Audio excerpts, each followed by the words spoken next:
എല്ലാ പ്രിയപ്പെട്ടവർക്കും നമസ്കാരം.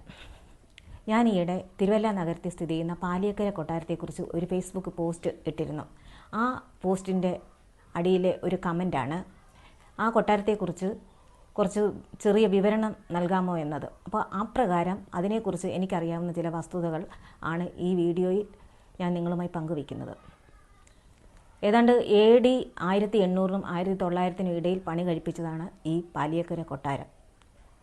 നമുക്കറിയാം, കേരളത്തിലെ ഏക മുസ്ലിം രാജവംശം എന്ന് പറയുന്നത് അറയ്ക്കൽ രാജവംശമാണ്. അറയ്ക്കൽ രാജവംശത്തിലെ സ്ത്രീ ഭരണാധികാരികൾ അറയ്ക്കൽ ബീവിമാരെന്നാണ് അറിയപ്പെട്ടിരുന്നത്. ഒരിക്കൽ ഈ അറയ്ക്കൽ ബീവിയും കോലത്തു നാട്ടിലെ കോലത്തിരിയും തമ്മിൽ ചെറിയ പിണക്കം ഉണ്ടാകുന്നു. ഈ സമയത്ത് അറയ്ക്കൽ ബീവി കോലത്തു നാട്ടിലെ കോലത്തിരിയെ ഒരു പാഠം പഠിപ്പിക്കുന്നതിനായി മൈസൂർ സുൽത്താനായിരുന്ന ഹൈദരാലിയെ ക്ഷണിച്ചു വരുത്തുന്നു. ഹൈദരാലി ഒരു പടയുമൊക്കെയായിട്ട് കോലത്തു നാട്ടിലേക്ക് പുറപ്പെടുമ്പോൾ കോലത്തിരി രാജാവ് തൻ്റെയും തൻ്റെ അധീനതയിലുള്ള മറ്റ് ശാഖകളിലെയും സ്ത്രീജനങ്ങളെ സംരക്ഷിക്കണമെന്ന് തീരുമാനിക്കുന്നു. പുരുഷന്മാരെ അവിടെ നിർത്തുന്നു. കാരണം ഹൈദരാലിയുമായി ഒരു ഏറ്റുമുട്ടലുണ്ടായ പുരുഷന്മാർ വേണം. അങ്ങനെ അദ്ദേഹം തൻ്റെ കോവിലകത്തുള്ളതും അതുപോലെ തൻ്റെ അധീനതയിലുള്ള പയ്യന്നൂർ സ്ഥിതി ചെയ്യുന്ന ചങ്ങക്കോവിലെ സ്ത്രീജനങ്ങളെ മുഴുവൻ ഒരു ബോട്ടിൽ കയറ്റി തിരുവിതാംകൂറിലേക്ക് പുറപ്പെടുവാൻ കൽപ്പിക്കുന്നു.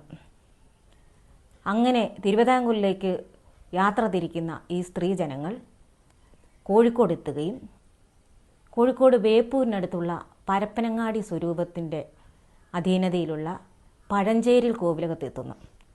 അവർ അവിടെ വിശ്രമിക്കുന്നു.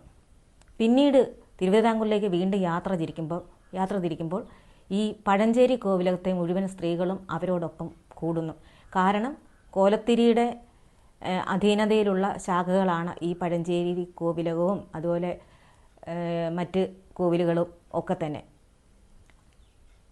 അങ്ങനെ പഴഞ്ചേരി കോവിലകത്തെ കോവിലകത്തെ സ്ത്രീജനങ്ങൾ തിരുവിതാംകൂറിലേക്ക് യാത്ര തിരിക്കുന്നു. തിരുവിതാംകൂറിലെത്തിയ ഈ സ്ത്രീകളെ അന്നത്തെ മഹാരാജാവായിരുന്ന ധർമ്മരാജാവ് വളരെ സന്തോഷത്തോടു കൂടി വലിയ വരവേൽപ്പ് കൊടുത്ത് സ്വീകരിക്കുകയാണ് ഉണ്ടായത്.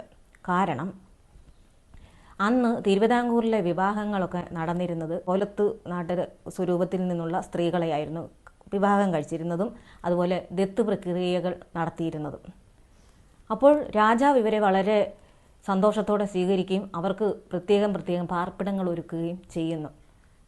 അങ്ങനെ പയ്യന്നൂർ അടുത്തുള്ള ചങ്ങക്കോവിലിൽ നിന്ന് വരുന്ന സ്ത്രീകളെ തിരുവനന്തപുരത്ത് തന്നെ താമസിപ്പിക്കുകയും പരപ്പനങ്ങാടി സ്വരൂപത്തിലെ പഴഞ്ചേരി കോവിലകത്തു നിന്ന് വന്ന സ്ത്രീകളെ ചങ്ങനാശ്ശേരിയിലുള്ള നീരാഴിക്കെട്ട് കൊട്ടാരത്തിൽ താമസിപ്പിക്കുകയും ചെയ്യുന്നു.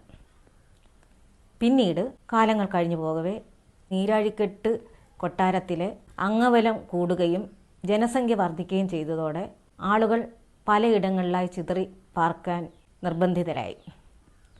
അത്തരത്തിൽ സ്വാതി തിരുനാൾ രാജാവിൻ്റെ കാലത്ത് തിരുവല്ലയിൽ ശ്രീവല്ലഭൻ്റെ മണ്ണിൽ തന്നെ ഒരു കൊട്ടാരം പണി കഴിപ്പിക്കുകയും ഈ ചങ്ങനാശ്ശേരി നീരാഴിക്കെട്ടിലെ തിരുവല്ലയിലേക്ക് കൊണ്ടുവരികയും ചെയ്യുന്നു. കൊല്ലവർഷം 1007 സ്വാതി തിരുനാൾ പണി കഴിപ്പിച്ചു കൊടുത്തതാണ് ഈ പാലിയക്കര കൊട്ടാരം. പിന്നീട് അതിൻ്റെ വംശപരമ്പരകളാണ് അവിടെ ജീവിച്ചു പോന്നിട്ടുള്ളത്. ഇതാണ് ഈ പാലിയക്കര കൊട്ടാരവുമായി ബന്ധപ്പെട്ട ചില വസ്തുതകൾ.